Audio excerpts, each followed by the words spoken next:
Hey, Claire here again. Well, yesterday I spoke about social media and how I think we are hyper connected these days, which is great. You know, we've got lots of friends across the world, but how we're feeling more disconnected than ever before, or certainly many of us are. I'll own this one.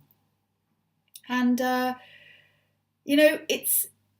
it's also about being bombarded with posts, videos, images, um, which are not balanced, not well rounded. Um, they're a bit edited, actually, or they show rather an edited version of life. And with all this coming at us all of the time, it can start to become a barometer for success, how we see success in our lives, and even give us a sense of direction. Now, the issue with that is it's all from out there. It's other people's stuff. It's social and cultural expectations um, around what we should be doing, looking for, who we should be, how we should live, what we should have, all of that stuff.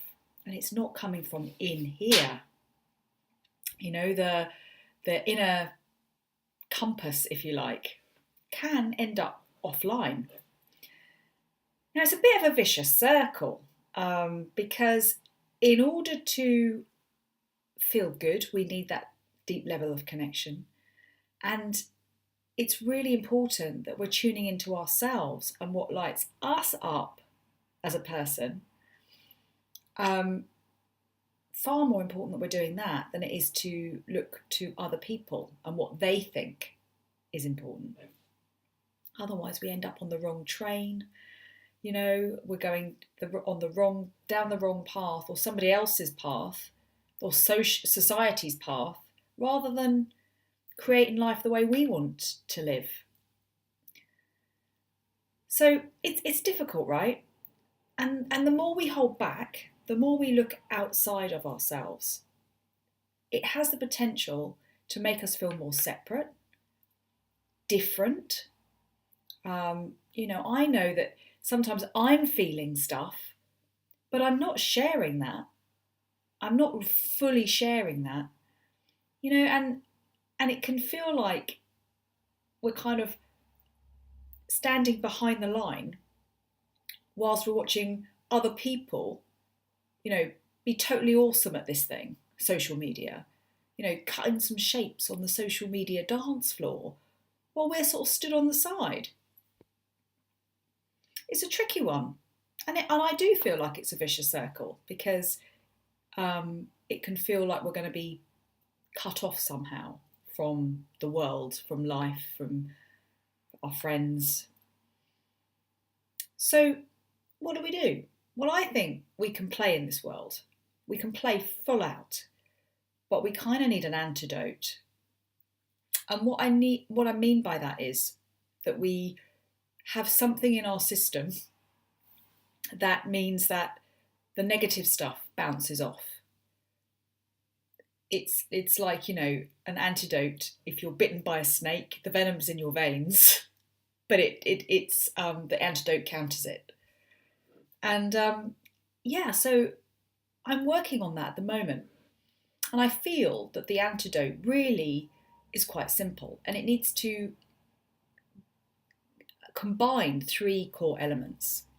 The first element is a real understanding and a sense of who you are, a sense of self, what lights you up, what your values are, who you are at your core. And knowing that means that you're less had by other people's stuff. And it certainly helps with making decisions on what you want out of life, how you want to live and be. So there's that. The second one is real deep connection with other people, where you're vulnerable, where you share stuff. It's warts and all. And it's taking down that mask. When we're all wearing a mask, deep connection can't happen. It just doesn't happen. It becomes superficial, and we can all be feeling it, but unless somebody goes first, we're not going to break the cycle. And the third element is to do with our mindset.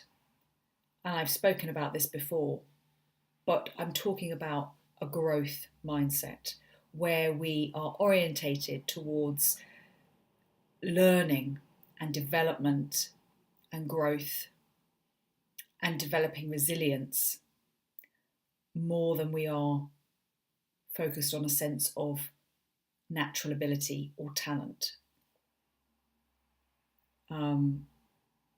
That's about letting go of the notion that you either have it or you don't. And that is something that social media can really tap into when you're bombarded with seemingly perfect stuff every day. So that's what I think. And I think it may sound a bit woo-woo to people, ooh, what does she mean by all of that? But actually, I think this stuff is fairly simple. We just need a way of implementing it, of living this way, of embracing something different. That's not to say we can't play in a digital world. As I said before, it's all about being able to play in a digital world, but be really healthy and happy when we do that. And it's also about our kids, because they're learning how to connect online. They're learning the skills needed to develop socially, to develop friendships. And if they only ever do that online, if they only ever operate through a screen, then cracks are going to show. And, they're not going to get their needs met going forward. And it is a real worry because anxiety, stress, depression, all of that is on the increase in young people. And in my opinion, so much can be changed, improved, with some focus on developing new ways of connecting with each other in this world that we're living in right now. So, yeah, I'll leave it there for now, but I'm going to make some more videos about each of those elements and dive a little deeper into what I think we can do to help ourselves and to get that antidote on board so we're happier and healthier and creating our lives the way we want to. See you later.